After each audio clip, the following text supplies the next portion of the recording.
Good day, everyone. As you know, where I'm pre-recording today's lecture, and I'm focusing on Harvard's 10 books or 10 must reads in change management. This is a curated collection of essential insights on leading transformation, navigating resistance, and building organizations in a constantly changing world by the Harvard Business Review.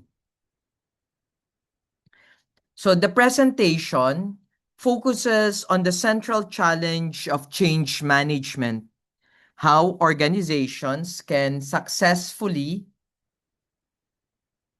transform while facing uncertainty, resistance, and pressure from the external environment. Change is no longer an occasional event that companies deal with only during crises. In today's business world, or in today's political world even, change is constant and organizations must learn how to adapt continuously if they want to remain competitive, relevant, and sustainable. The title, Harvard Business Review's 10 Must Read, signals that the presentation is built from key insights that are published by the Harvard Business Review. These readings bring together major ideas about transformation, leadership, resistance, communication, culture, and organizational renewal. Instead of treating change as a simple announcement or one-time project, just a minute.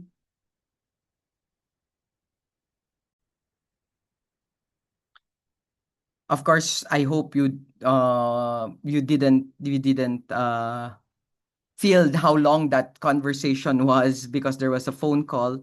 But as I was saying, these readings that we're going to look at takes into consideration ideas about transformation, resistance, leadership, communication, culture, and organizational renewal. Instead of treating change as a simple announcement or one-time project, the presentation that you will see today and next week, because I'm dividing the 10 into 5 books each, um, shows that successful change requires disciplined leadership, emotional commitment, careful planning, and long-term cultural alignment. The image of a leader standing in a boardroom also reinforces the responsibility of leadership in guiding transformation. Change does not happen automatically just because executives declare a new strategy. Leaders must create urgency, build trust, communicate clearly, remove barriers, and help people understand why the future must be different from the past. To understand why many transformation efforts fail, we begin with one of the most influential frameworks in change management, John Cotter's analysis of failed organizational change. Leading change. Why transformation efforts fail. We introduced John Cotter's article, Leading Change, Why Transformation Efforts Fail.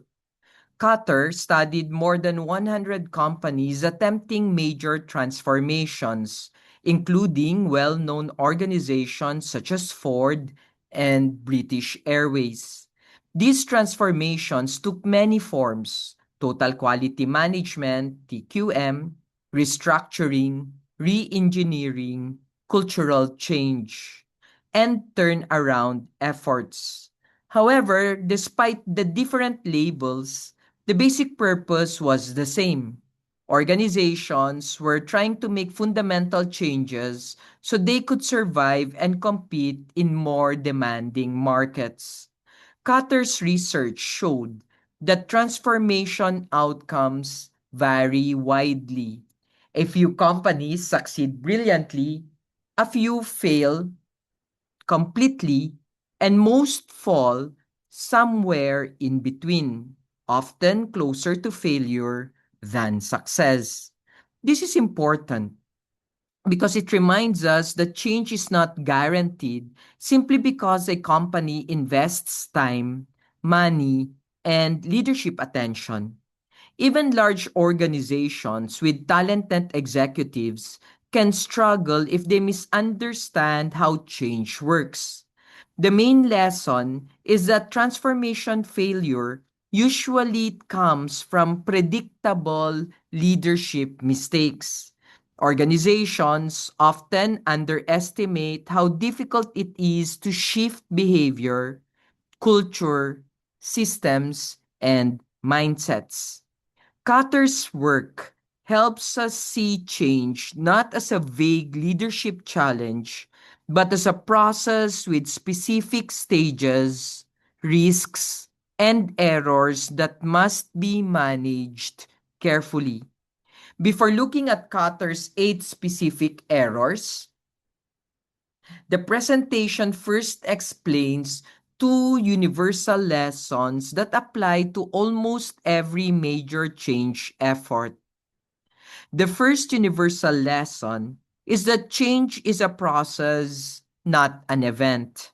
Many organizations want transformation to happen quickly, especially when they face pressure from competitors, customers, or financial problems.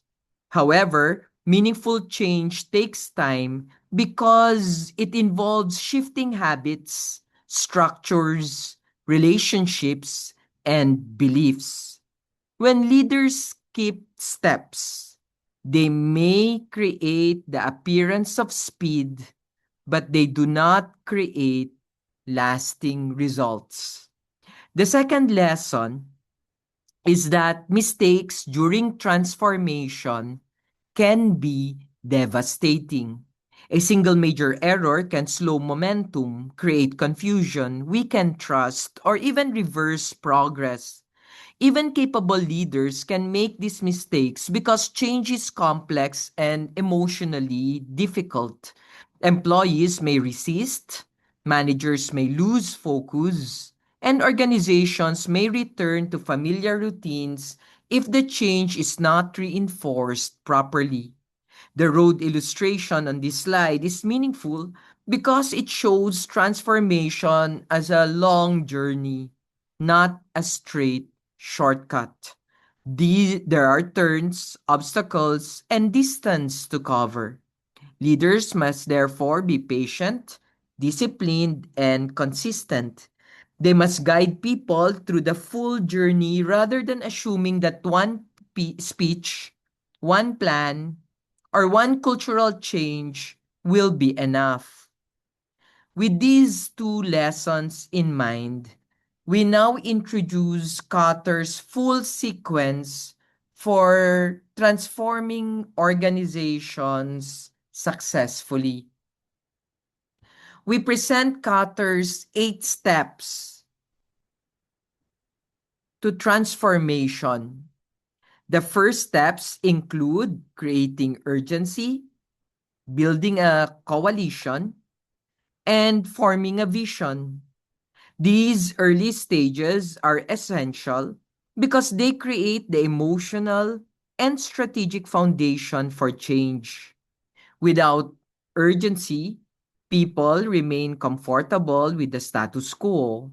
Without a coalition, the effort lacks power.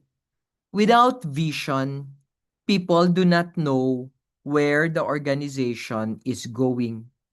The middle steps involves focus on communication and empowerment.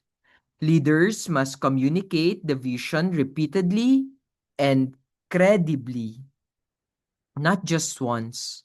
They must also remove obstacles that prevent employees from acting in support of the change.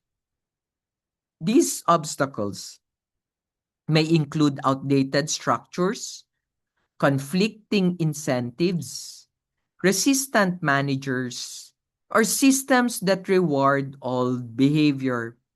A transformation cannot succeed if people are asked to change but are still trapped inside old rules. The latter steps involve creating short-term wins, avoiding premature victory, and anchoring change in culture. Short-term wins keep people motivated. But leaders must not assume early success means that transformation is complete. The final goal is to make the new behavior part of how we do things here. Until change becomes embedded in culture, it remains fragile and can easily disappear. Now that we have seen the overall framework, the presentation begins with the first and most common failure: not creating enough urgency. We need to explain that more than half of companies fail at the very first stage of transformation.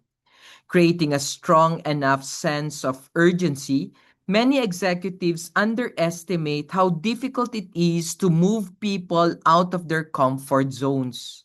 They may assume employees already understand the need for change, or they may avoid creating pressure because they fear lower morale, defensive reactions, falling stock prices, or internal conflict. However, without urgency, transformation cannot truly begin. People usually do not make difficult sacrifices unless they believe the current situation is dangerous or unstable. If employees think business as usual is still acceptable, they will not commit fully to a new direction. They may listen politely, attend meetings, and agree in theory, but their behavior will not change in practice. The clock imagery reinforces the idea that timing matters. Organizations cannot wait until the crisis becomes undeniable because by then they may have lost the freedom to act. Leaders must make the risks of inaction visible and convincing. In Cotter's view, urgency is the fuel that starts the change process. Without it, everything, even every latter step, becomes weaker. After establishing urgency, leaders must ask an important question: how much urgency is enough to move the organization forward? We expand on the previous discussion by answering a critical leadership question: how much urgency is actually necessary for transformation to succeed? According to Carter, approximately 75% of a company's management team must genuinely believe that continuing with business as usual is unacceptable. If fewer people are convinced, resistance and complacency will continue to slow the organization down during latter stages of change. Carter also outlined several proven tactics for creating urgency. Leaders can communicate competitive threats more openly and dramatically so employees clearly understand the risks facing the organization. They can bring in outside voices such as consultants, analysts, or customers who may communicate uncomfortable truths more credibly than internal executives. In some cases, CEOs have even manufactured controlled crises to force faster decision making and break organizational complacency. The most important message is that leaders must make the status quo appear more dangerous than the uncertainty of change. Human beings naturally prefer familiarity even when the current situation is failing. Therefore, effective leaders help employees realize that remaining the same carries greater risks than adapting. Urgency is not about panic, it's about creating collective awareness that action is necessary now, not later. Once urgency is established, the organization needs a strong leadership team capable of driving transformation together. And here you see error two, not creating a powerful enough guiding coalition. We need to introduce the second major error in organizational transformation, failing to build a strong guiding coalition. Many change efforts begin with one or two enthusiastic leaders, but large-scale transformation cannot succeed through individual effort alone. Organizations are complex systems, and meaningful change requires support from influential people across different levels, functions, and areas of expertise. Cutter explains that an effective coalition must possess power in several forms. Members should hold important titles and positions, but they should also contribute expertise, credibility, and strong reputations, and trusted relationships. In smaller companies, a coalition of 3 to 5 people may be enough during the early stages. In larger organizations, however, successful transformation may require 20 to 50 committed leaders working together to sustain momentum and coordinated action.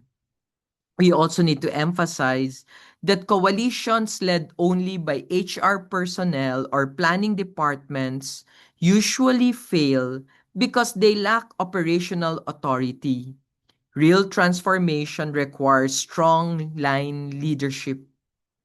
In some situations, even board members, union leaders, or key customers may need to participate if they hold significant influence over organizational direction and employee trust.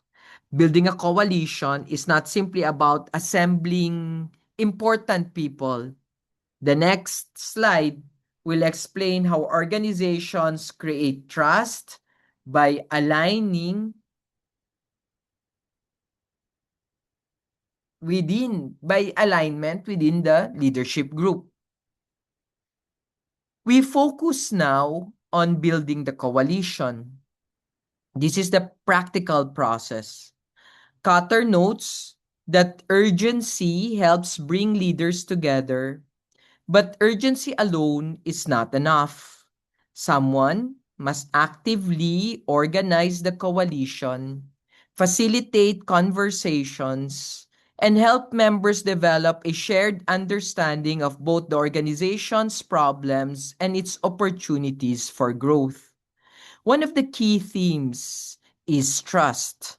Transformation efforts often fail because executives remain divided, competitive, or even disconnected from one another. If senior leaders do not trust each other, employees will quickly recognize the inconsistency and become skeptical of the entire change effort. Therefore, successful organizations intentionally create opportunities for leaders to collaborate, reflect, and align their perspectives. The slide also mentions off-site retreats lasting 2 or 3 days as common strategy for strengthening leadership teams. These retreats allow executives to step away from daily operational pressures and focus on building relationships, discussing priorities, and clarifying the direction of change. The image of leaders gathered around the table visually reinforces the importance of teamwork at the top. Transformation is not carried by one heroic individual. It is sustained by a united leadership team. Once the leadership coalition is aligned, the organization must establish a clear picture of the future it is trying to create. Error 3, lacking a vision. We need to explain the importance of a vision in successful transformation. A vision is more than a collection of targets, budgets, or 5-year plans. Instead, it provides a clear sense of direction that helps employees, customers, and stakeholders understand where the organization is going and why the change matters. Cotter argues that without a compelling vision, transformation efforts become fragmented and confusing. Different departments launch projects, initiatives, and programs, but no one understands how they connect to a larger purpose. Employees may feel overwhelmed by multiple changes happening at once, especially if those changes appear inconsistent or contradictory. Over time, confusion can lead to frustration, disengagement, and even resistance. One of the most powerful ideas is Cotter's 5-minute rule. If leaders cannot explain the vision clearly in 5 minutes or less and inspire both understanding and interest, then the vision is still incomplete. This principle highlights the importance of simplicity and clarity in communication.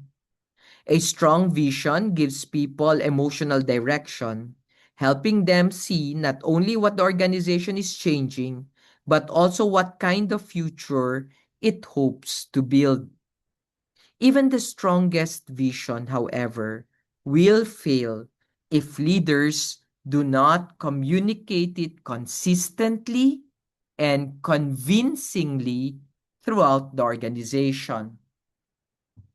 Error 4, under-communicating the vision by a factor of 10.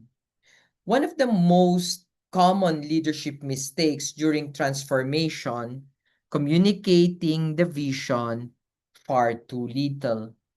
Leaders often assume that because they announce the vision once in a meeting, speech, or memo, employees fully understand and support it. In reality, people are surrounded daily by competing messages, routines, pressures, and habits that reinforce the old way of doing things. Cotter explains that successful transformation requires hundreds or even thousands of employees to make sacrifices, change behaviors, and support unfamiliar directions. This level of commitment cannot be achieved through occasional speeches or newsletter. Communication must be constant, repetitive, and credible. Employees need to hear the vision in meetings, training sessions, informal conversations, and especially through the actions of leaders themselves. We also need to highlight the danger of inconsistency. Leaders who speak positively about change must continue behaving according to old habits, destroy trust, and even create cynicism. Employees pay more attention to actions than to words. The image of a speaker addressing an audience reinforces the idea that communication is central to transformation. Effective leaders do not simply announce change, they embody it, reinforce it, and repeat it until it becomes part of the organization's everyday thinking.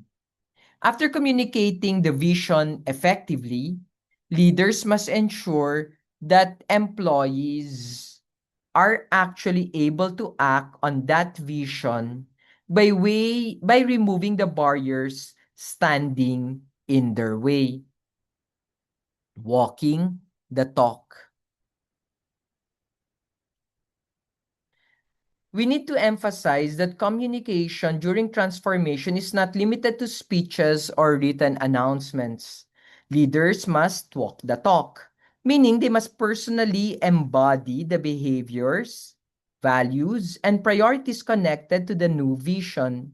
Employees constantly observe leadership behavior, and they judge the seriousness of change not by what leaders say, but by what leaders consistently do.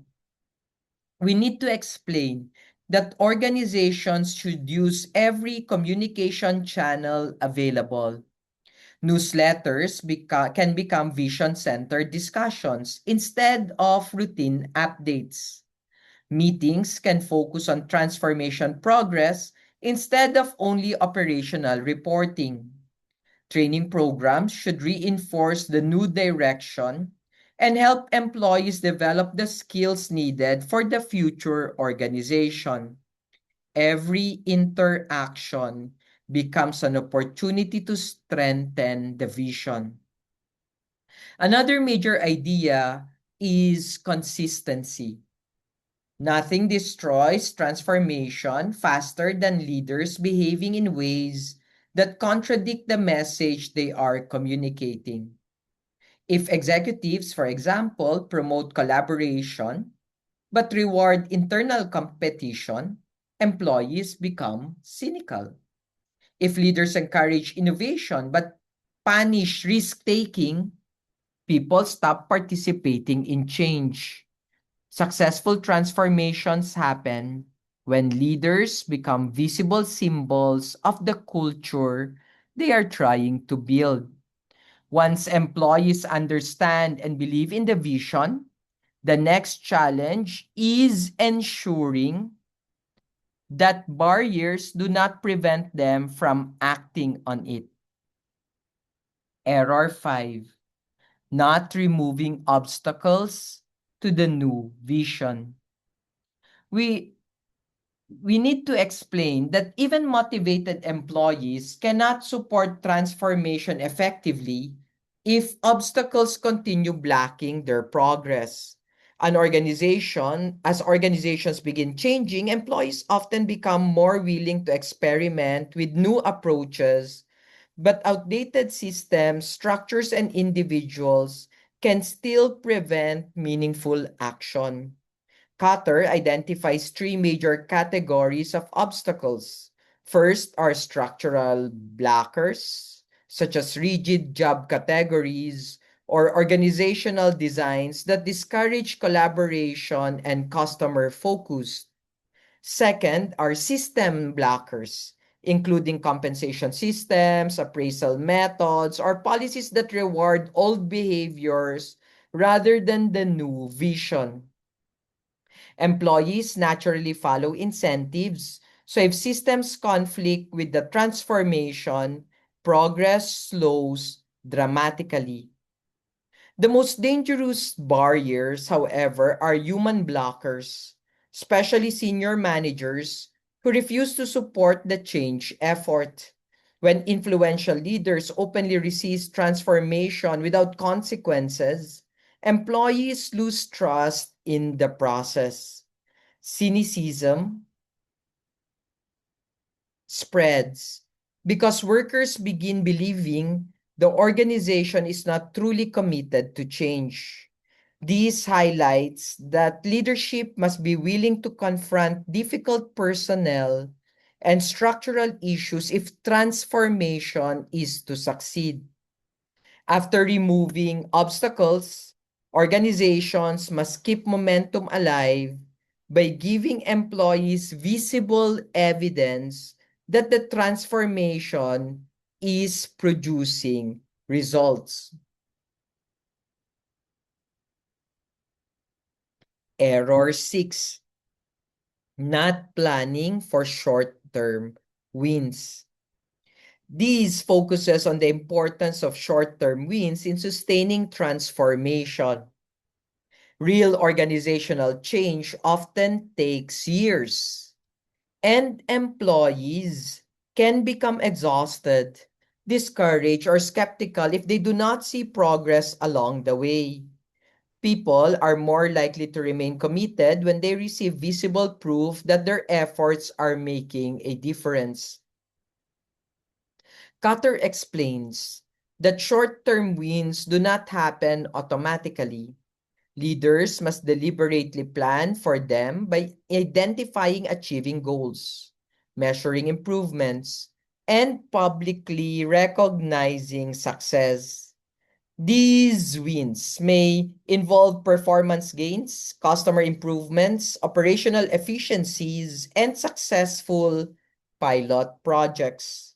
The key is that employees can clearly see evidence that the transformation is working. The image of people celebrating around the table reinforces the emotional importance of recognition. Short-term wins boost morale, strengthen confidence, and weaken resistance from critics who argue that change is unnecessary or impossible. They also help justify the sacrifices employees are making during the transition period. Without these visible victories, many transformation efforts lose energy before long-term results can emerge. However, leaders must also be careful not to mistake early progress for final success. Error 7. Declaring victory too soon. We need to warn ourselves against one of the most dangerous mistakes in change management, declaring victory too early. Cutter explains that transformation becomes fragile if organizations celebrate success before new behaviors are deeply rooted in culture. While short-term wins are important, they are only milestones, not the end of the journey. We need to explain what often happens after premature celebrations. Employee becomes less disciplined, resistant individuals regain influence, and the organization slowly returns to old habits. Leaders may believe the battle is over simply because initial improvements are visible, but cultural transformations takes much longer than operational improvement. According to Cotter, meaningful change can require 5 to 10 years before it becomes stable and self-sustaining. One of the strongest lessons from this slide is that momentum must continue even after visible success appears. In some successful transformations studied by Cotter, the biggest changes occurred years after the first positive results. Leaders therefore need patience and long-term commitment. They must continue reinforcing new systems, behaviors, and values until the organization fully accepts them as normal. The final challenge in Cutter's framework is making sure that the transformation becomes permanently embedded within the organization's culture. Error 8. Not anchoring changes in corporate culture. We conclude Cutter's 8 errors by focusing on culture. Transformation succeeds only when new behaviors become part of the organization's identity, what people naturally think of as the way we do things around here. If changes are not anchored in culture, they can easily disappear once leadership attention shifts or external pressure decreases. We explain that leaders must clearly show the connection between new behaviors and improved organizational performance. Employees need to understand that success came because people changed how they worked, collaborated, and made decisions not simply because a charismatic leader temporarily motivated them. If these connections are not made explicit, employees may misunderstand why the organization improved and eventually return to old routines. Another important idea is succession planning. Cultural transformation can collapse if future leaders are chosen using outdated standards or values.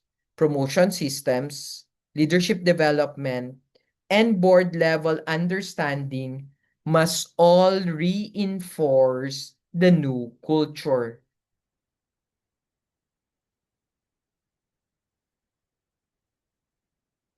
One poor leadership decision can actually undo years of hard work.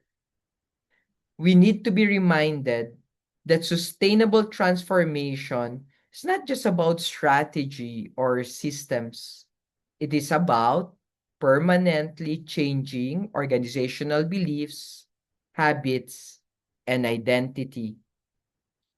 After understanding Cotter's 8 common errors, the presentation now shifts towards another important question. What practices actually make transformation successful in the long run?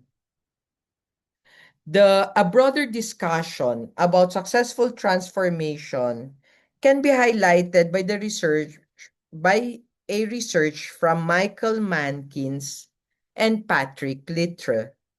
The authors explain that organizational transformation has become extremely common in modern business and structures.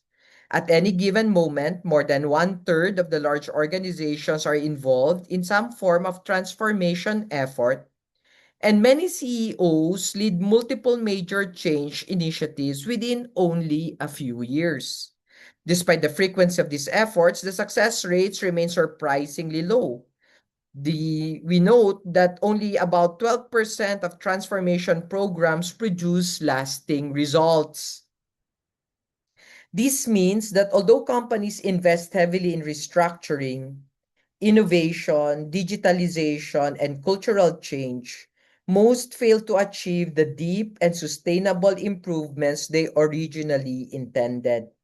Many organizations create excitement around transformation at the beginning, but the momentum fades before meaningful long-term change occurs.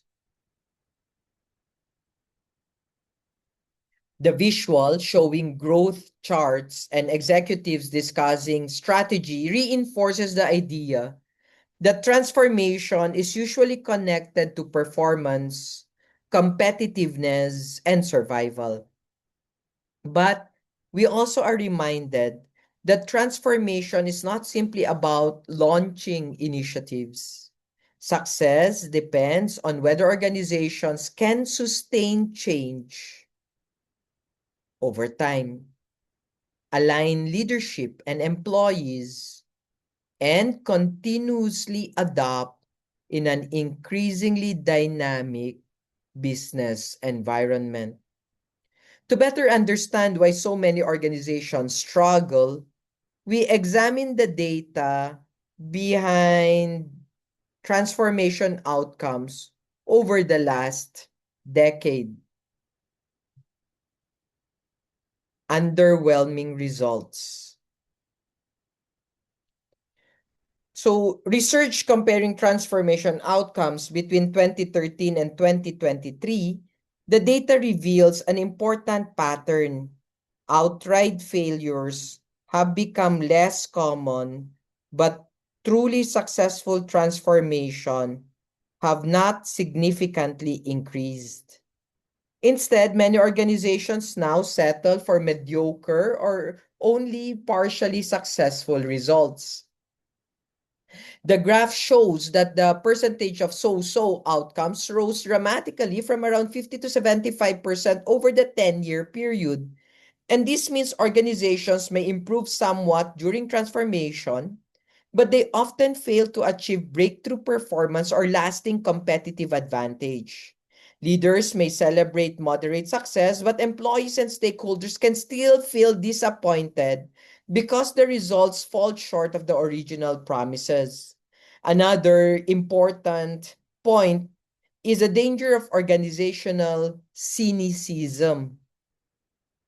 When companies repeatedly launch transformation programs that produce only average outcomes, employees begin losing faith in future change initiatives. Workers may assume that every new program is simply another temporary management trend that will eventually disappear. This growing skepticism makes future transformation even harder because trust and enthusiasm decline over time. Given these disappointing results, researchers sought to identify the practices that consistently separate successful transformations from unsuccessful ones. 6 critical practices for successful transformation. There are 6 critical practices identified by Bain and Company after studying 300 large organizations. According to the research, these practices consistently distinguish transformations that succeed from those that fail. Rather than depending on luck or charismatic leadership alone, successful transformations follow discipline and repeatable practices. The 6 principles are treating transformation as a continuous process, build it into the company's operating rhythm, explicitly managing organizational energy, using aspirations instead of only targets, driving change from the middle out and accessing substantial external capital. Together, these practices emphasize that transformation is not just a technical process, but an emotional, cultural, operational, and financial one. The visual timeline of the slide suggests that these practices are interconnected steps within an ongoing journey. Successful organizations do not treat change as a one-time project with a fixed endpoint. Instead, they create systems, habits, and leadership behaviors that support continuous adaptation. This research shifts the conversation from why change fails toward how change can succeed sustainably. The first practice focuses on a major shift in mindset. Organizations must stop thinking of transformation as temporary. So, practice 1. Treat transformation as a continuous process. We explained that many organizations still follow the traditional unfreeze, change, refreeze model introduced by Kurt Lewin. In this older approach, companies temporarily disrupt the organization, implement change, and then stabilize organizations again. However, in today's rapidly changing environment, organizations rarely have the luxury of fully refreezing. We use Dell Technologies as an example. Beginning in 2014, Dell implemented what is called the Dell Agenda, an ongoing and evolving list of critical transformation priorities. Whenever one issue was solved, another challenge replaced it. Transformation, therefore, became a continuous cycle rather than a one-time initiative. This long-term approach helped Dell achieve dramatic growth in market value over nearly a decade. The core lesson is that modern organizations must develop the capability to adapt continuously. Market technologies, customer expectations, and competitive pressures evolve too quickly for companies to assume they can return a stable normal. Leaders must therefore create cultures that expect and embrace ongoing change instead of treating transformation as a temporary disruption. If transformation is continuous, organizations must also integrate it into their everyday operations rather than treating them only as a separate activity. Practice 2. Build transformation into the operating rhythm. We focus on embedding transformation directly into the daily routines and systems of the organization. The example used is Alan Mulany's leadership at Ford Motor Company between 2006 and 2014. During this period, Ford faced severe financial difficulties, but Mulany transformed the company by making change part of its regular operating rhythm. One of Mulany's key tools was the weekly business plan review or BPR. These meetings involved the entire senior leadership team and focus on openly reviewing performance, identifying problems, and aligning actions with the One Ford strategy. Employees and leaders consistently discuss goals, progress, and areas needing improvement. As a result, transformation was no longer treated as a side project. It became part of the company's everyday management process. The quote from Mulani highlights the importance of transparency and teamwork. Everyone understood the plan, the status of progress, and the challenges still needing attention. This shared visibility encouraged collaboration instead of blame. Ford's remarkable turnaround from billions in losses to billions in profits and major stock growth demonstrates how deeply integrating transformation into organizational routines can produce sustainable results. So even with strong systems and routines, transformation can still fail if organizations overload employees and exhaust their energy during the change process. Practice 3. Explicitly manage organizational energy. We need to explain that transformation does not fail only because of poor strategy or weak leadership. It can also fail because organizations exhaust their people. Change initiatives require emotional, mental, or operational energy, and when employees feel overwhelmed, productivity and morale decline. Bain's research shows that if organizations attempt to change more than two major routines simultaneously, the likelihood of failure increases dramatically. No? Bain, B-A-I-N. There are three important leadership responsibilities to pay attention to. First, leaders must identify which employees and functions will be most affected by each change initiative. Different departments experience transformation differently, so leaders need to understand where stress, disruption, and resistance are likely to appear. Second, organizations must carefully sequence changes rather than introduce everything at once. Proper sequencing reduces confusion and prevents organizational fatigue. Third, the slide emphasizes the importance of recognizing and celebrating progress.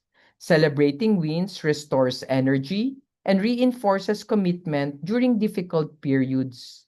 Employees need emotional reinforcement to continue adapting, especially when transformation requires sustained effort over many months or years.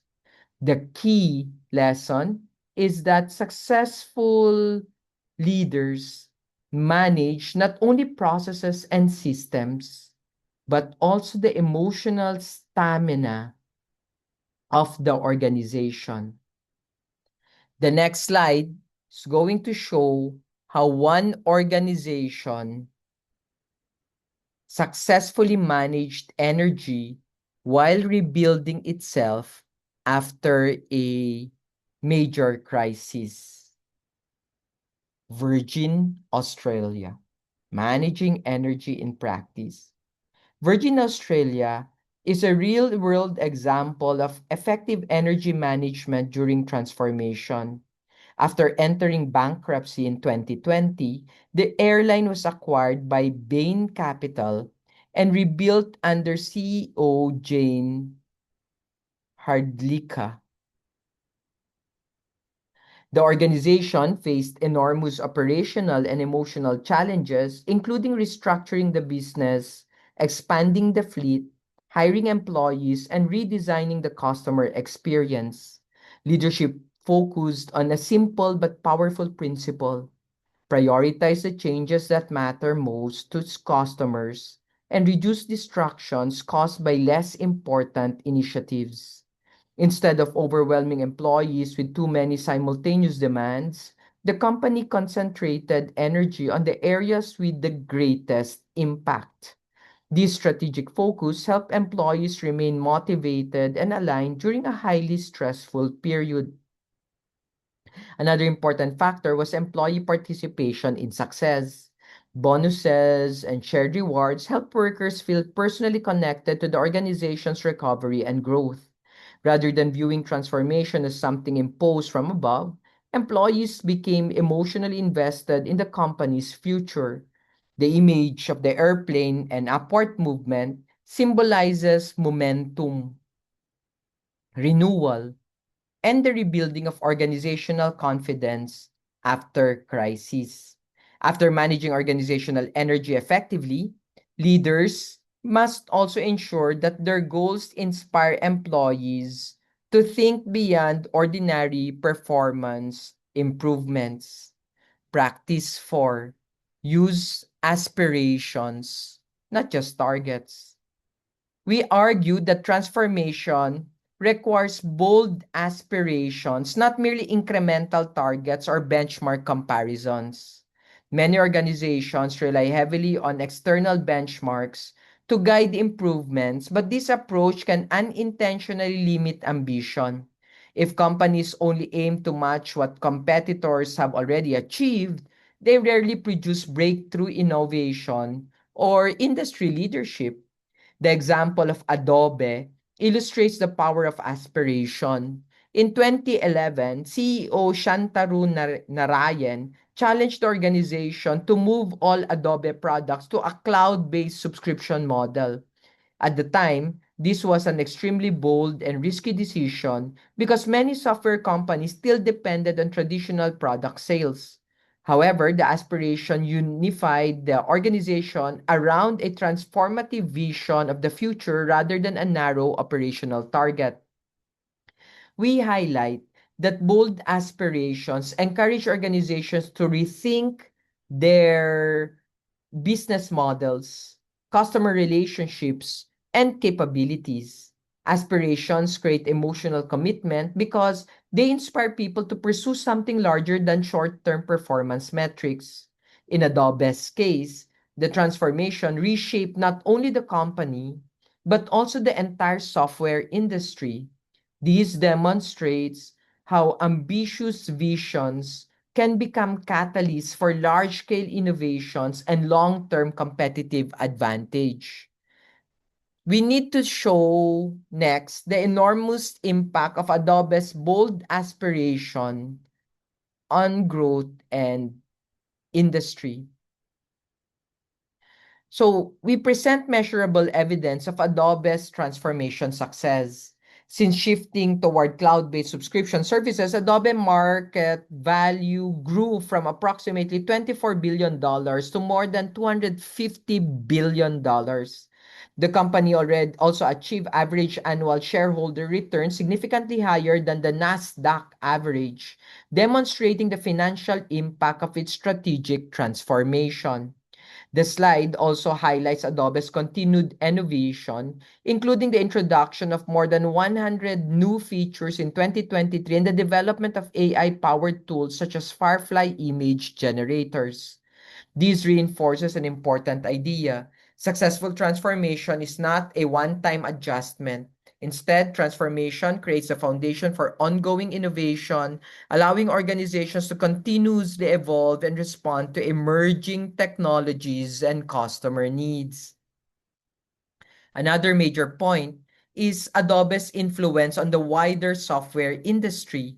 The company's transition to subscription-based cloud services inspired many other firms, including Microsoft and Autodesk, to adopt similar models.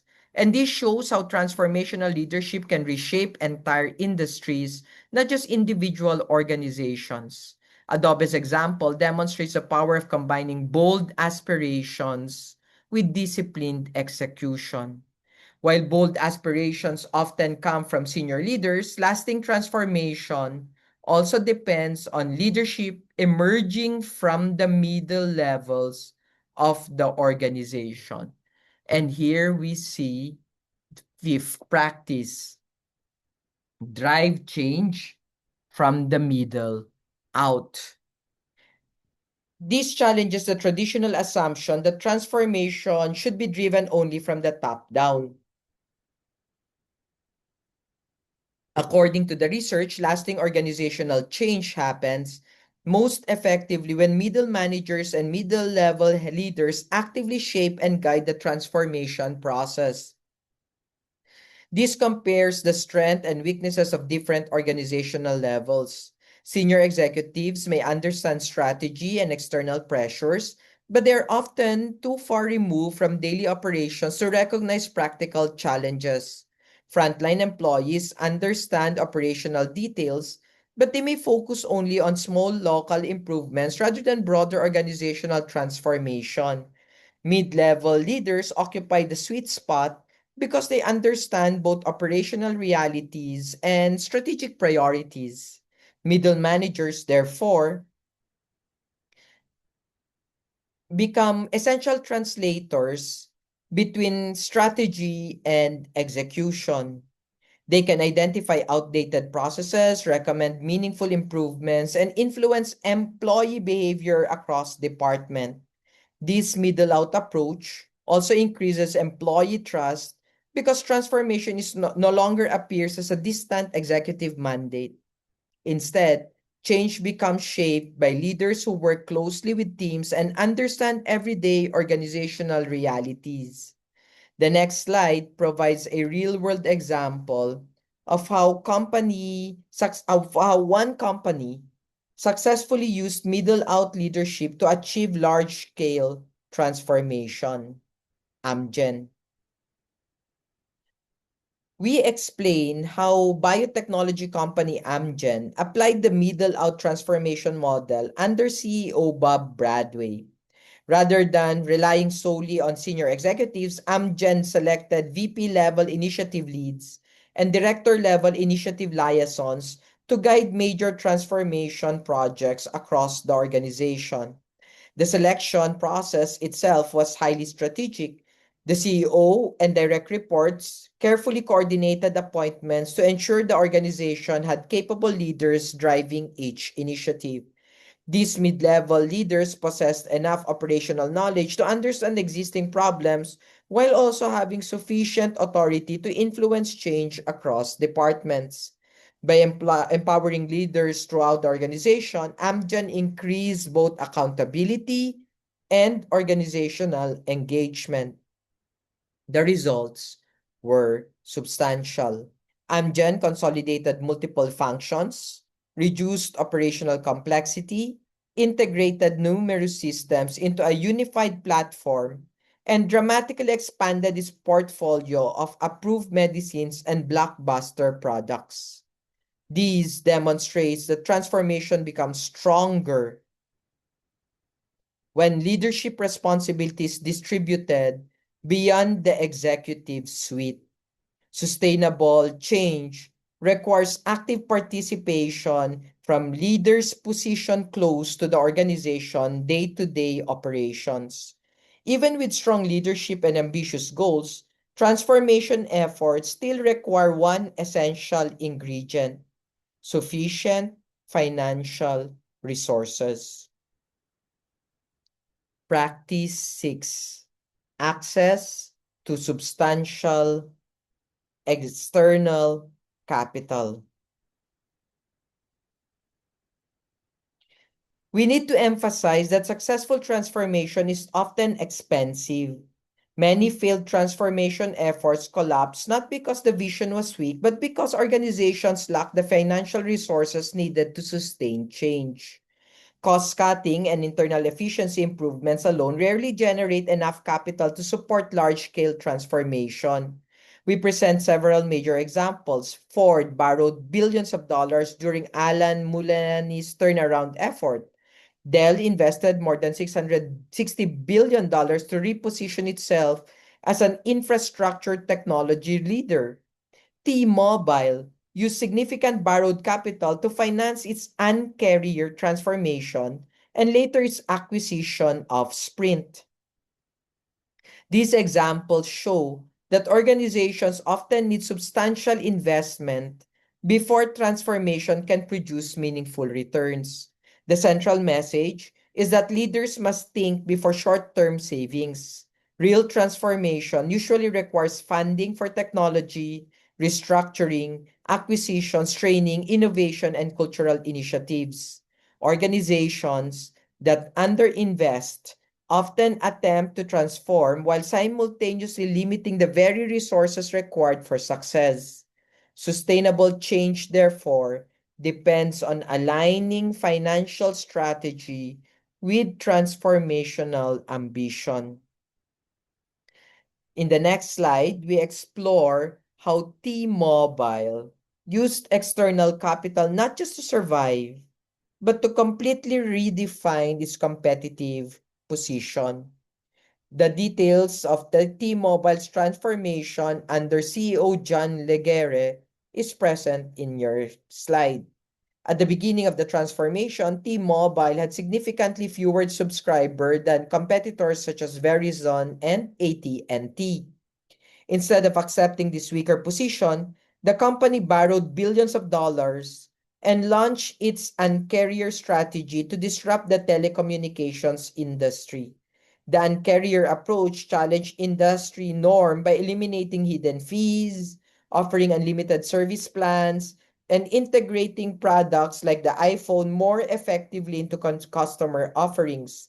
These decisions fundamentally changed how customers viewed the company. T-Mobile was no longer competing only through pricing, it was reshaping customer expectations about wireless service itself. The results were dramatic. Earnings increased enormously, subscriber numbers more than doubled, and stock performance significantly outpaced the broader market. This example highlights that external capital becomes transformative when paired with a bold strategic identity and a willingness to challenge industry's conventions. T-Mobile's success shows that financial investments alone is not enough. Organizations must also use those resources to support compelling vision of change.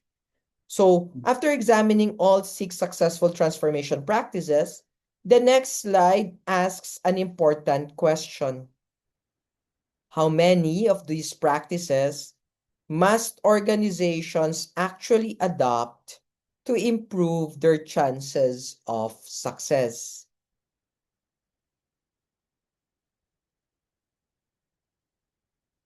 So Bain's research findings on the relationship between the number of transformation practices used and overall success rates is present in front of you. The data clearly shows that organizations implementing more of the 6 practices achieve significantly better results than those using only a few. Companies that adopted 2 or fewer practices achieve only about an 8% success rate. Organizations using 3 to 4 practices improve somewhat, reaching around 13%. However, organizations applying 5 or more practices achieve approximately a 22% success rate, nearly 3 times higher than organizations using only a limited number of practices. Although even 22% may seem low, the research demonstrates that transformation success improves dramatically when organizations approach change holistically. Rather than focusing on isolated tactics, effective transformation is not about one heroic leader, one communication strategy, or one structural adjustment. Success emerges when organizations integrate leadership, culture, energy management, operations, aspirations, and financial support into a coordinated system of change. The presentation now shifts towards another critical dimension of transformation, the difficult process of letting go of old habits, structures, and mindsets that once made organization meaningful or successful. Let go of what made your company great. I will just pause, but you will not feel it because I will play it later, but I'll just rest a bit and then continue again. This is the second text. So this slide introduces Vijay Govindarajan's argument that one of the hardest challenges in transformation is not learning something new, but unlearning what previously made the organization successful. Companies naturally become attached to systems, cultures, and even practices that helped them grow in the past. However, these same strengths can later become obstacles to innovation and adaptation. Govindarajan explains that organization must balance exploiting today's business while simultaneously exploring tomorrow's opportunities. Yet this balance becomes extremely difficult because successful systems create deeply rooted habits, incentives, and mindsets. Over time, these patterns become self-reinforcing, making leaders and employees resistant to abandoning familiar ways of operating. The phrase, before you can create, you must forget, captures the central message. Transformation often requires organizations to release outdated assumptions, even if those assumptions once produced successes. The image of birds flying upwards from open hands symbolizes freedom, renewal, and courage required to let go of the past in order to embrace the future. To understand this challenge more deeply, we categorize the different types of forgetting challenges organizations face during transformation. So there are four.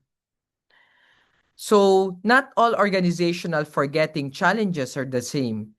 Govindarajan presents a framework showing that the difficulty of transformation depends on two actors: the size of the challenge, and the portion of the organization affected by it. Some challenges require only small adjustments, while other demands a complete shift in culture, systems, and mindset. The matrix helps leaders understand which transformation strategies appropriate for different situations. Small, forgetting challenges affecting only one part of the organization may require limited process changes or behavioral adjustments. However, large challenges affecting the entire company demands deep cultural transformation and the removal of long-standing assumptions that once defined success. This framework is important because organizations often underestimate the scale of forgetting required. Leaders may assume they only need operational improvements when the real challenge is cultural reinvention. We need to teach ourselves that successful transformation requires diagnosing the depth of the problem correctly before deciding how aggressively the organization must change.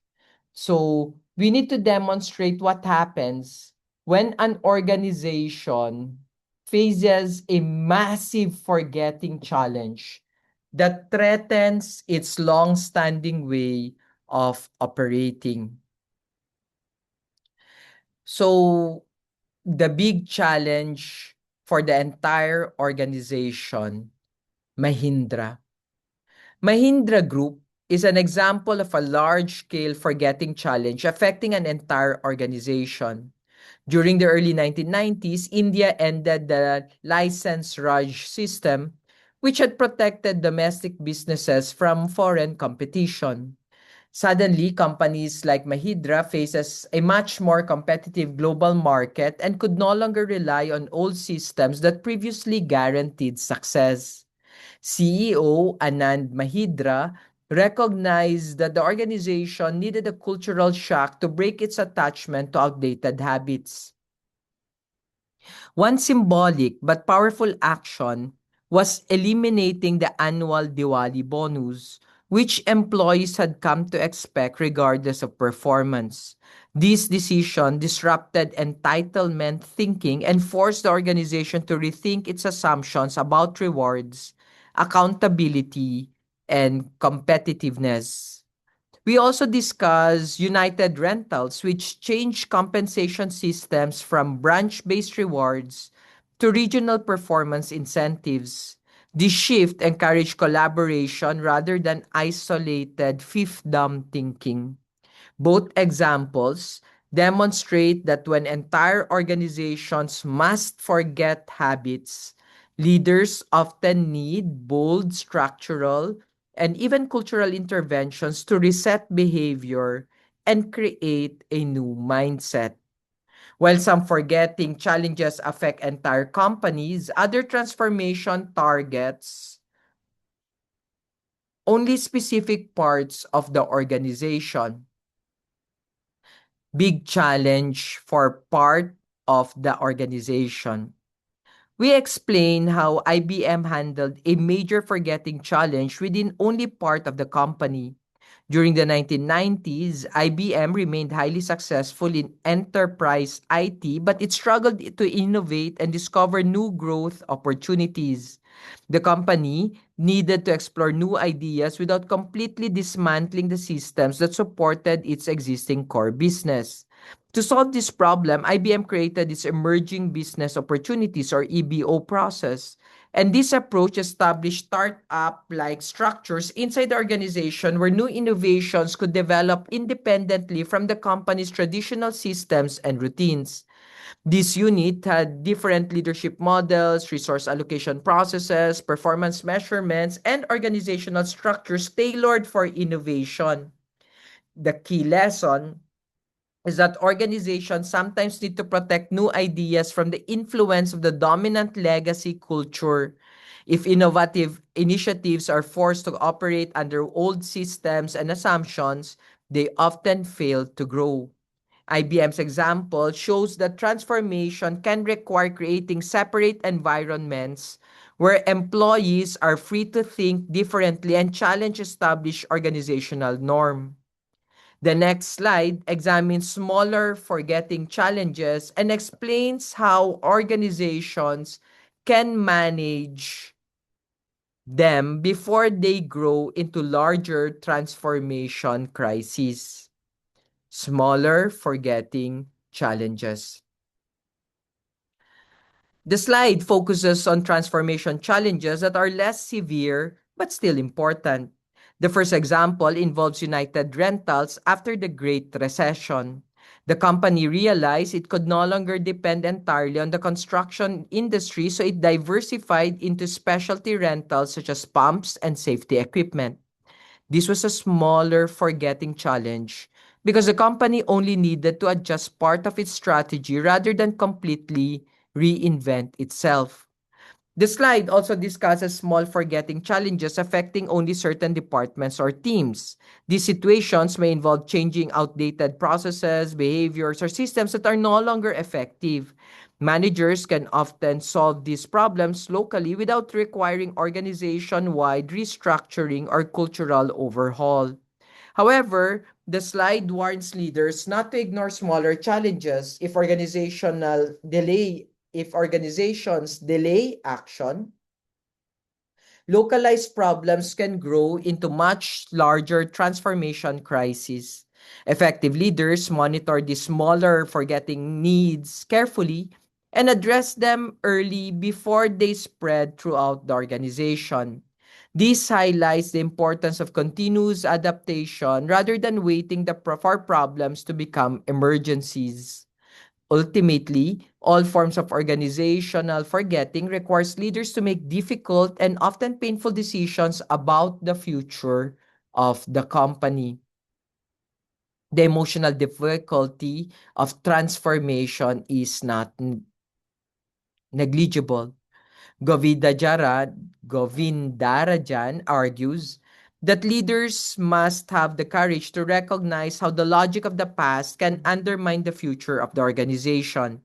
Many companies cling to legacy systems, products, and identities because those elements once created success and stability. The slide gives powerful examples of organizations making painful but necessary decisions. The Willow Creek Association eliminated two-thirds of its workforce to remove outdated knowledge and structures. GE divested major financial services businesses that had once been highly successful. These examples demonstrate that transformation sometimes requires sacrificing deeply established sources of pride, revenue, or identity. The image and language of the slide reinforce the idea that unlearning is emotionally harder than learning. Leaders must confront fear, resistance, nostalgia, and uncertainty while guiding organizations toward a different future. The main lesson is that transformation demands not only strategic intelligence, but also emotional courage and the willingness to let go of what no longer serves the organization.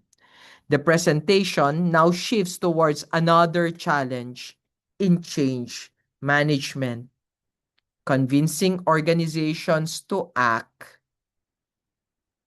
before a crisis becomes unavoidable.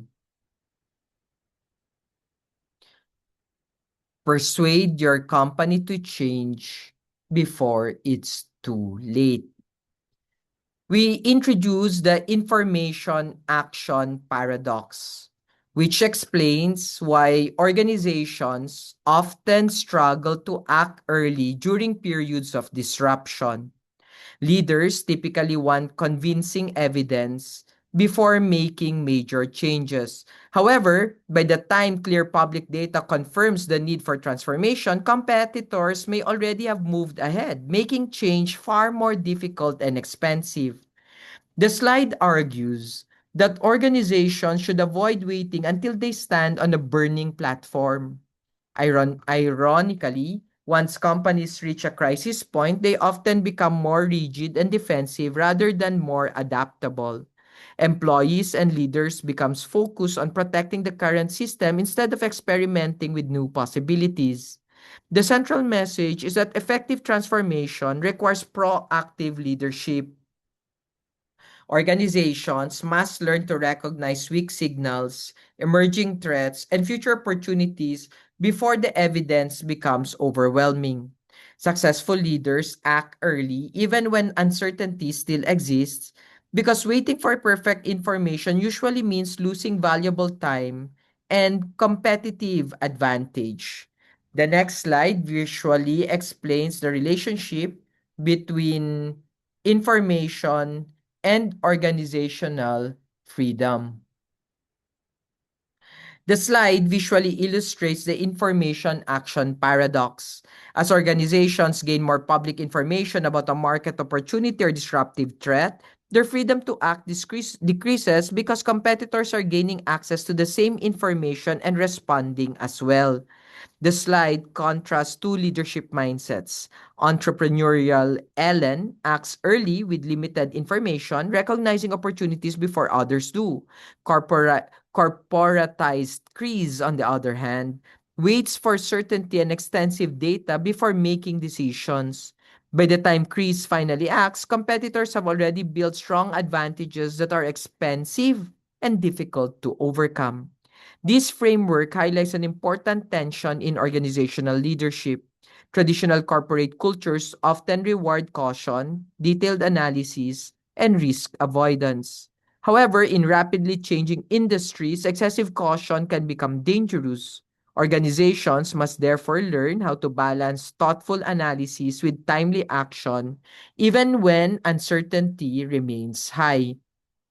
The next slide applies this paradox to a real-world case involving one of Australia's leading law firms.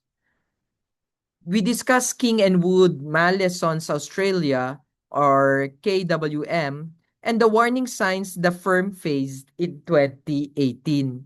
Several disruptive trends were emerging simultaneously. Legal technology competitors were growing, clients were becoming more sophisticated, accounting firms were entering the legal industry, and younger lawyers were becoming frustrated with traditional systems. Despite these warning signs, KWM remained financially successful and faced no immediate crisis. This made transformation especially difficult because many people inside the organization believed there was no urgent reason for change. Lawyers, as the slide notes, are naturally risk averse and prefer making decisions based on perfect information. Berkeley Cox recognized that waiting for complete certainty would be dangerous. By the time the threat became obvious to everyone, competitors would already have gained significant advantages.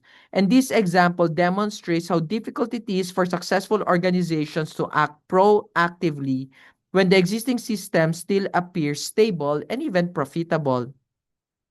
To convince organizations to act early, leaders often need to create forms of evidence that go beyond publicly available information. This slide explains how organizations can create private data to build urgency and support early transformation decisions. Public information alone is often insufficient because competitors have access to the same data and employees may not feel personally convinced by broad market trends. The slide identifies three forms of private data. First is qualitative data, including customer testimonials, near-miss purchasing decisions, employee insights, and information about emerging competitors. Second is quantitative data, such as detailed analysis of customer behavior or trends appearing in online platforms and employee review sites. Third is proprietary modeling, where organizations develop internal forecasts to estimate the long-term consequences of inaction. The key lesson is that leadership should actively investigate hidden signals rather than waiting passively for public evidence. Private data makes risk and opportunities feel more immediate and relevant to decision makers.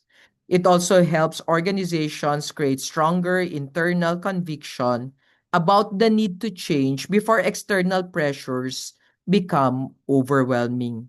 After gathering private data, leaders still face one final challenge: reducing the amount of proof people demand before they are willing to support transformation. Lowering the threshold proof. This slide explains several strategies KWM Australia used to reduce organizational resistance to change. First, leaders shared the information action paradox framework with partners and asked them to evaluate how far along the danger curve the organization already was. These encouraged leaders to reflect critically on the risks of waiting too long. Second, KWM used Clayton Christensen's disruptive innovation model to help employees recognize weak signals that might otherwise appear insignificant. This framework helped partners understand that small market shifts could eventually lead to major industry disruptions if ignored. Finally, the firm surfaced internal disagreements through mobile polling technology. Leaders discovered that assumptions about innovation investment varied dramatically across the organization, making these differences visibly visible sparked deeper conversations about priorities, urgency, and the pace of change. This demonstrates that successful transformation often begins by challenging assumptions and encouraging organizations to confront uncertainty openly rather than avoiding it. After building conviction and lowering resistance, KWM was finally prepared to launch a comprehensive transformation strategy focused on technology, innovation, and cultural adaptation. KWM's three-pronged transformation. So we need to explain how KWM Australia implemented a comprehensive transformation strategy after building organizational support for change. The transformation focused on becoming a technology-enabled law firm by integrating AI, smart contracting tools, and digital systems into everyday legal practice. The first strategy involved behavioral interventions. Lawyers were allowed to count up to 30 hours of legal technology training towards their billable hour targets. This removed the fear that learning new systems would reduce productivity or career performance. The second strategy was the multiplier model, where 10 hours of AI assisted work could be credited as 15 hours of traditional work. This rewarded efficiency and encouraged employees to embrace technology instead of resisting it. The third strategy was comprehensive communication. KWM created a detailed document explaining the reasons for transformation, hired communication specialists, and even introduced reverse mentoring, where younger digitally skilled lawyers helped senior employees adapt to new technologies. This slide demonstrates that successful transformation combines incentives, communication, training, and cultural support rather than relying on technology alone. The next slide will show the measurable results of KWM's proactive transformation effort. The slide highlights the outcomes of KWM Australia's transformation. More than 300 young lawyers and graduates completed digital literacy training through a digital bootcamp. Teams using AI and technology-assisted systems serve close to 500 clients more efficiently, while more than 100 lawyers earned certifications in digital transformation and emerging legal technologies. One of the most significant achievements was that KWM accomplished these changes without facing an immediate crisis or burning platform. Unlike organizations forced to change because of collapse or financial disaster, KWM transformed proactively while still operating successfully. This allowed the company to prepare for the future before competitors gained major advantages. The slide also notes that KWM was recognized by the Financial Times as the most innovative law firm in the Asia Pacific region, and this recognition reinforces the broader lesson that organizations willing to act early, experiment with new systems, and invest in employee adaptation are more likely to achieve sustainable innovation and long-term competitive strength. The presentation now shifts from transformation and innovations toward another major organizational challenge: reorganizations or reorgs. The slide introduces the topic of organizational reorganization and explain how difficult they can be. Although many reorgs produce at least some performance improvement, most fail to deliver their full intended value within the planned time frame. Some even create serious damage by reducing morale, productivity, and employee trust. The slide points out that reorganizations often generate more stress than layoffs because employees face uncertainty about their roles, reporting relationships, and future expectations. Around 60% of organizations experience noticeable productivity declines during reorgs because workers become distracted, anxious, or disengaged. However, the slide also introduces an encouraging finding. Organizations using a rigorous five-step process are 3 times more likely to achieve successful results. This suggests that reorgs fail not simply because change is difficult, but because leaders often approach reorganizations without sufficient planning, structure, and communication. Effective reorgs, therefore, require discipline and careful execution rather than impulsive restructuring decisions. To understand why reorganizations fail so often, the next slide will examine the most common pitfalls organizations encounter during these efforts. These outlines 4 major reasons why organizational or reorganizations fail. The first and most common problem is employee resistance. Workers often fear losing status, influence, familiarity, or job security during a reorganization, leading them to resist the process either openly or quietly. The second issue is insufficient resources. Many organizations underestimate the amount of time, money, leadership, attention, and staffing required to execute a successful reorg. Transformation becomes much harder when organizations expect major structural changes without providing the necessary support systems. The third challenge is distraction from daily work. Employee becomes so focused on uncertainty, meetings, and new reporting structures that operational productivity suffers. Finally, we identify the most dangerous problem, changing the organizational chart without changing behavior. Companies may redesign departments and reporting lines, but if employees continue working the same way as before, the reorganization produces little meaningful impact. To avoid these common failures, organizations need a structured and disciplined approach to reorganization. And there are five. The process includes developing a profit and loss understanding of the reorg, assessing organizational strengths, modeling multiple options, fixing organizational plumbing, and continuous learning after launch. One of the key lessons is that how leaders conduct a reorganization can be just as important as the structural changes themselves. The slide points out that many executives launch reorgs impulsively without clear business targets or strategic rationale. Some reorganizations are driven more by executive preference than by careful organizational diagnosis. The flowchart emphasizes that reorganization should follow a logical sequence rather than random restructuring decisions. Successful reorgs require planning, diagnosis, explanation, experimentation, execution, and adaptation.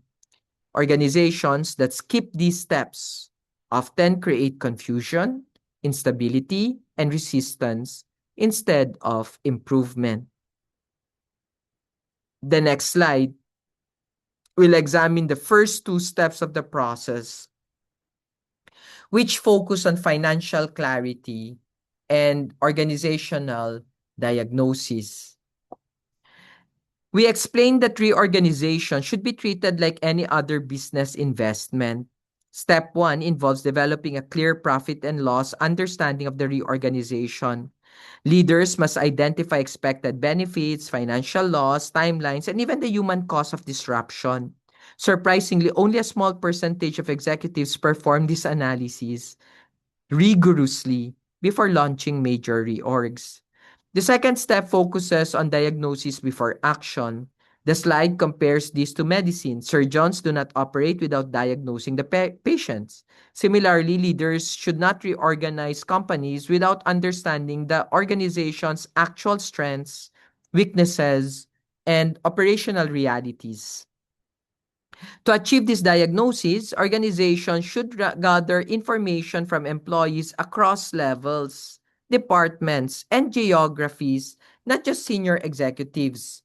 Surveys, interviews, and broad participation provide a more accurate understanding of what should be preserved, improved, or changed.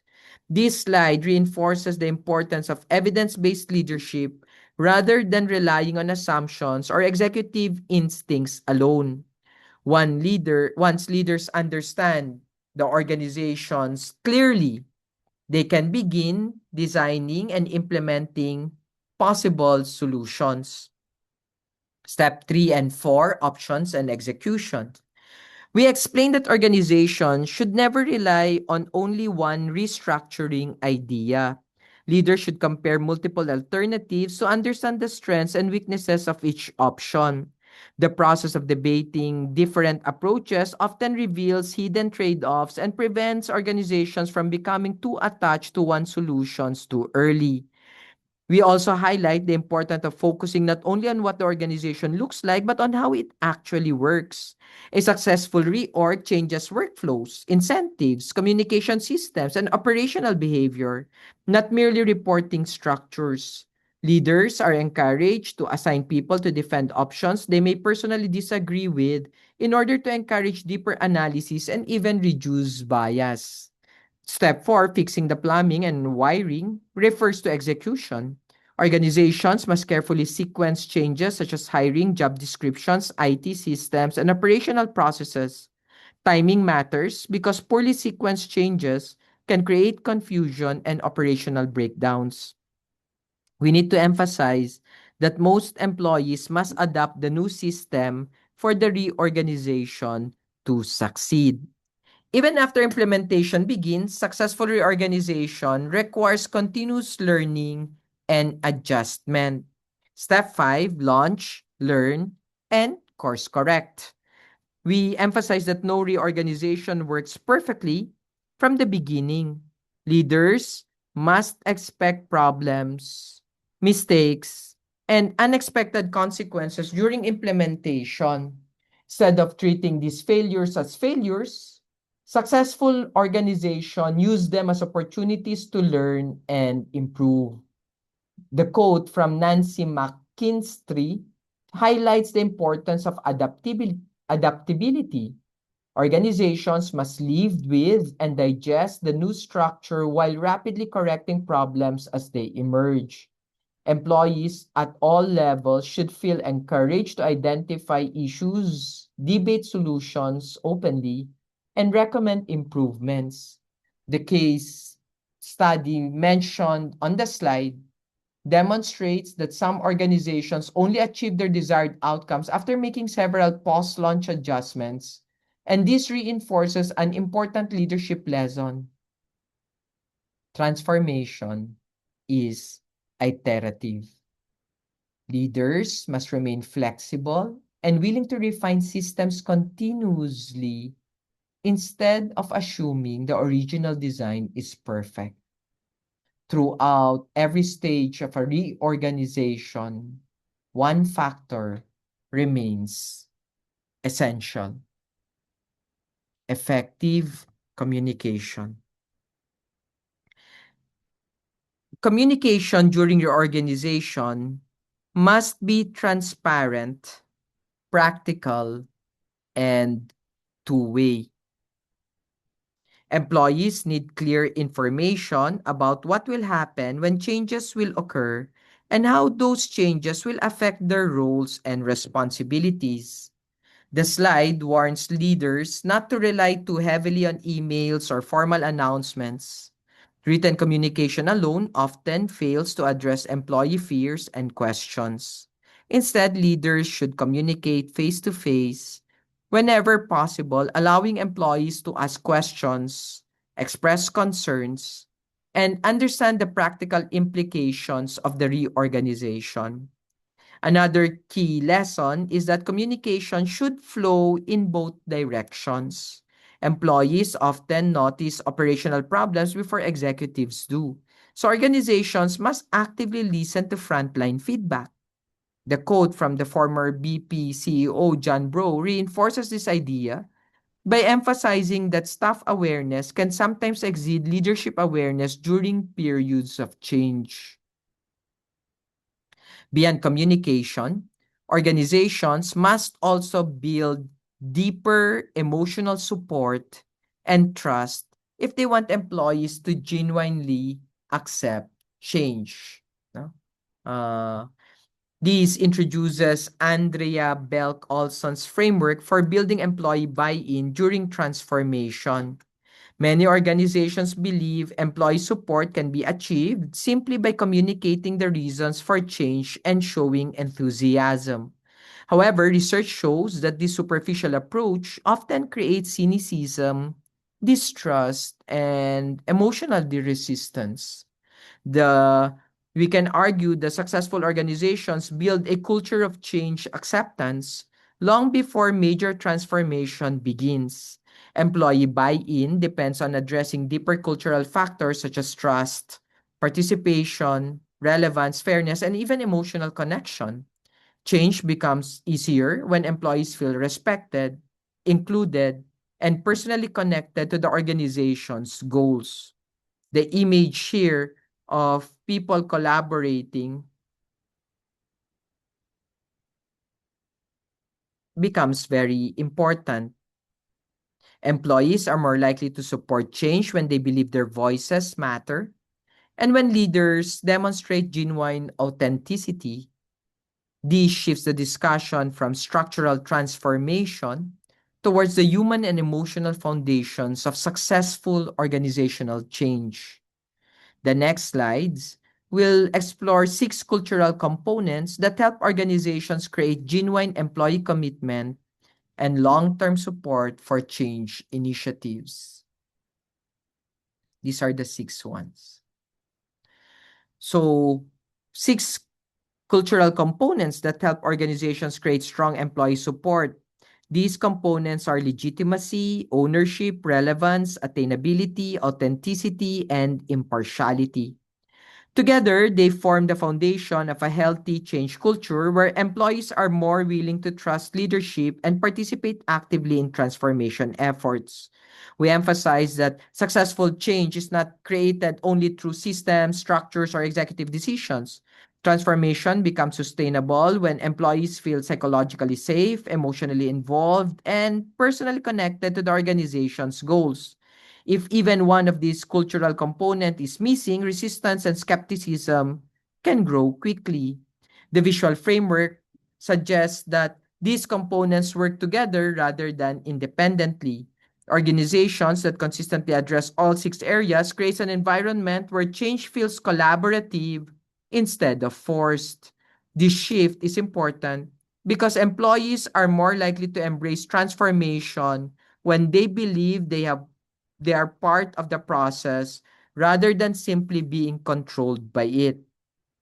Let's explore the first 3 components, which includes legitimacy, ownership, and relevance. So the first 3 elements needed to build employee buy-in. The first is legitimacy, which means involving respected informal influencers early in the change process. Employees often trust middle managers, experienced workers, or key team members more than official executives. These individuals help shape whether employees view transformation as credible and worthwhile. The second element is ownership. The slide argues that organizations should not pretend that one-way communication equals participation. Employees need real opportunities to contribute ideas, identify obstacles, and shape how change will affect their departments. Ownership increases commitment because employees feel they are helping create the future instead of merely receiving instructions from leadership. The third element is relevance. Employees are more likely to support transformation when they understand why it matters and how it connects to unresolved organizational issues.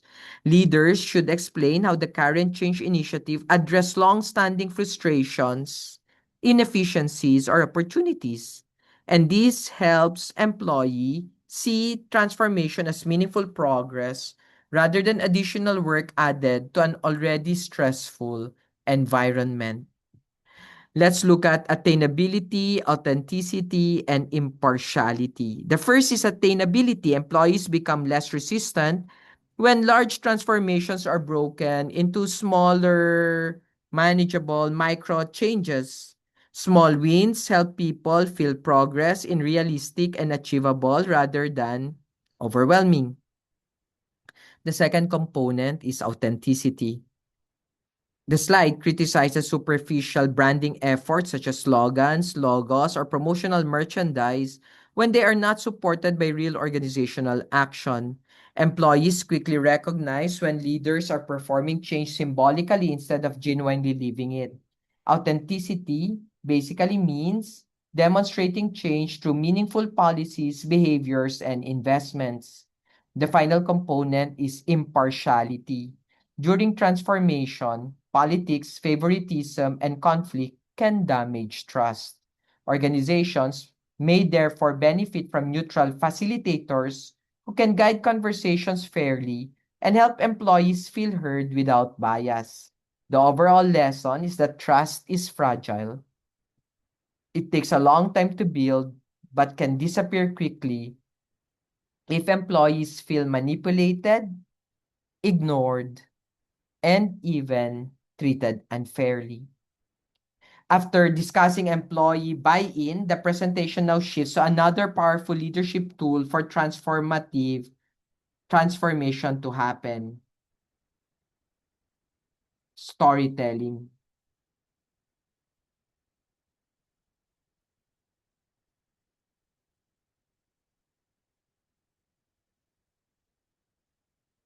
Storytelling is an essential leadership skill during transformation.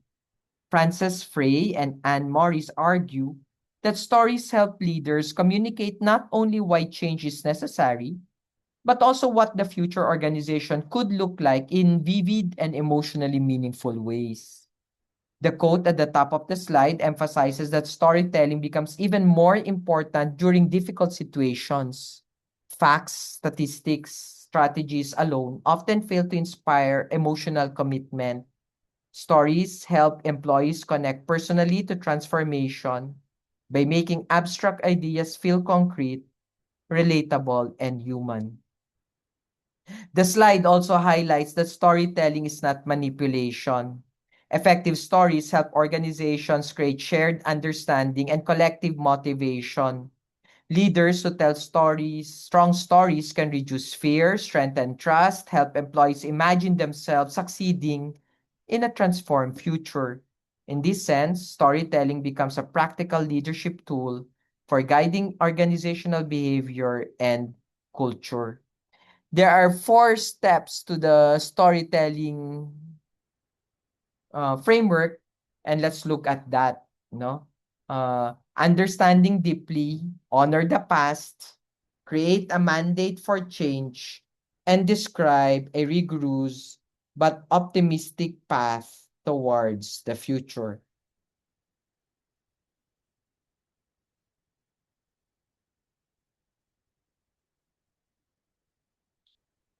So the first step, understand deeply, requires leaders to fully grasp the problem they are trying to solve. The second step, honor the past, reminds organizations not to insult or dismiss previous successes. Employees are more willing to embrace change when leaders acknowledge the value of the organization's history and culture. The third step is creating a clear mandate for change by explaining why transformation is necessary now. Finally, leaders must describe a future that is both ambitious and believable. Employees need optimism to stay motivated, but they also need evidence that leadership has a realistic plan.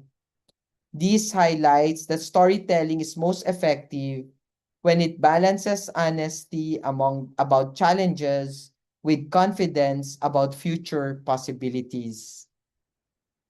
The first storytelling principle begins with a surprisingly simple but difficult challenge: understanding complexity deeply enough to explain it clearly.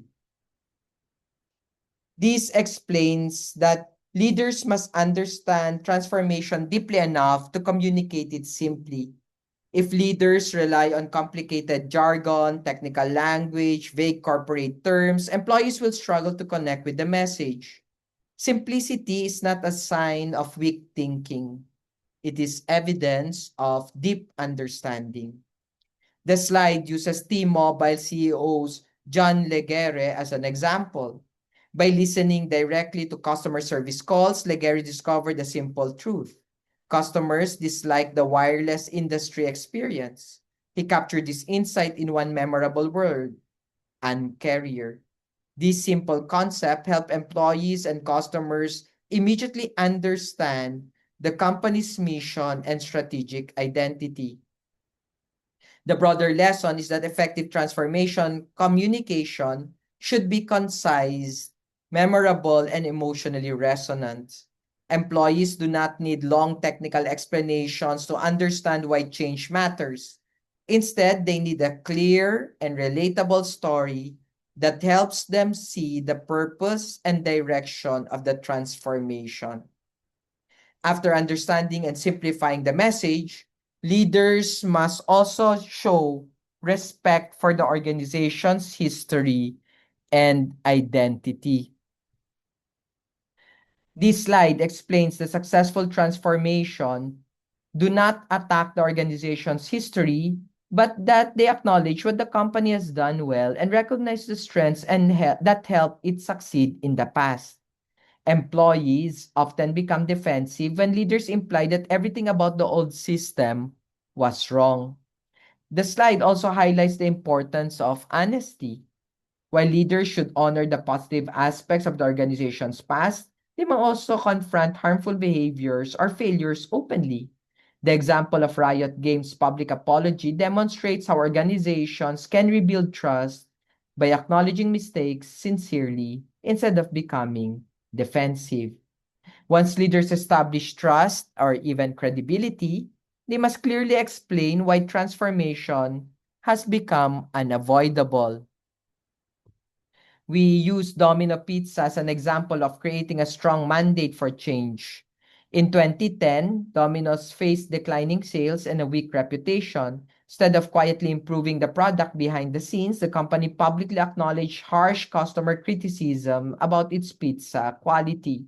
By openly admitting failure, Domino's demonstrated seriousness and urgency. Executives described this as a blowing up the bridge, meaning the organization removed the possibility of retreating back to old habits, and therefore employees, customers, and stakeholders could clearly see that the company was fully committed to transformation. The lesson is that organizations sometimes need bold honesty to create momentum for change. Leaders who openly confront reality can generate stronger trust and commitment than leaders who hide problems or minimize challenges.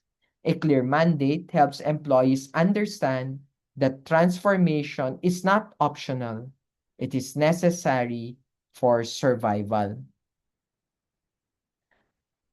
The slide explains that leaders must paint a clear picture of the future while also acknowledging the challenges ahead.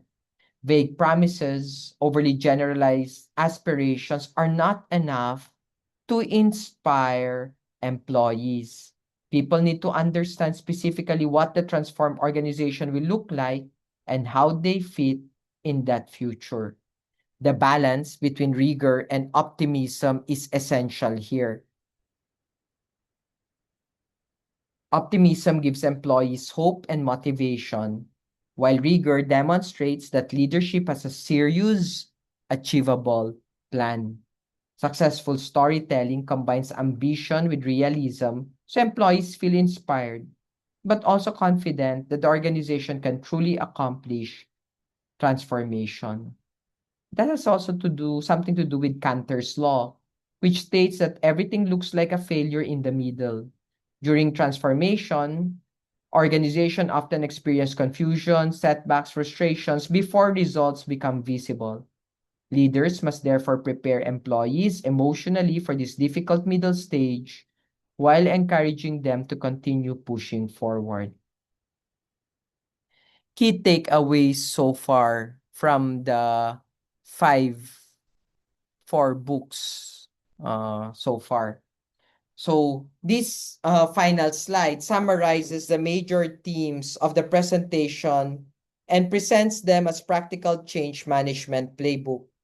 The first major takeaway comes from Cutter's 8 errors, which emphasize urgency, leadership coalitions, vision, communication, obstacle removal, short-term wins, patience, and cultural anchoring.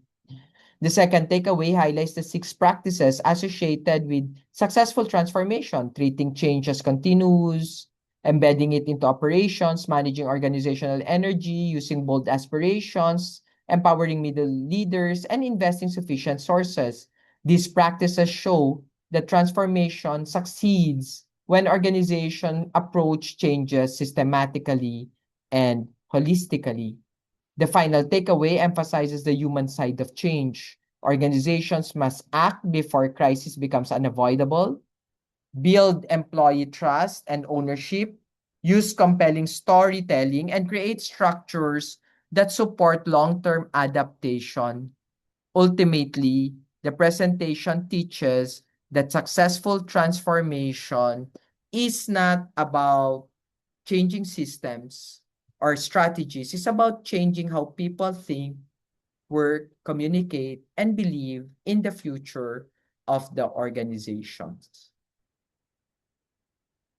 As we conclude this discussion on change management, one of the most important lessons we should remember is that change is never only about systems, strategies, structures, or technology.